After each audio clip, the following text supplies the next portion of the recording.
You definitely need to try making an easy Traeger side dish like this one for red potatoes. So exactly how to smoke red potatoes is a little bit different. You could just throw them on the smoker and smoke some plain old red potatoes, but today I'm going to show you how to make an easy casserole, kind of like comfort food dish. So all you do is you dice up a bunch of vegetables and the red potatoes.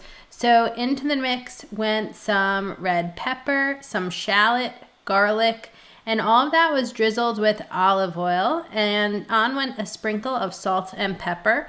All of that was mixed together to coat it really well with the seasonings and the flavorings. And then it was time to put it in the time to put it in the Traeger smoker. So it all went into the smoker at 225 degrees Fahrenheit for about 2 to 3 hours. Now, it's important when you're smoking a potato dish like this, where they're kind of layered on top of each other in the pellet smoker, that you go in and every 30 minutes, every 60 minutes, something like that, kind of frequently. You check on the potatoes, you see if they're becoming fork tender, and you go ahead and flip them around in there so they all cook evenly. I'd say that smoked red potatoes take on a ton of smoky flavor in the pellet grill. Of course, you could use stronger pellet chips like hickory smoke to make them more flavorful.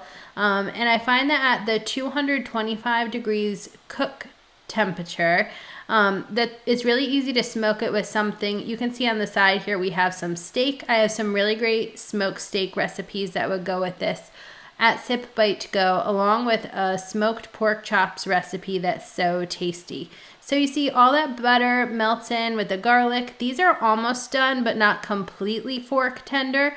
This took closer to 3 hours. I did keep on opening up the pellet grill, so you see it took a little bit longer because I was working on that steak as well.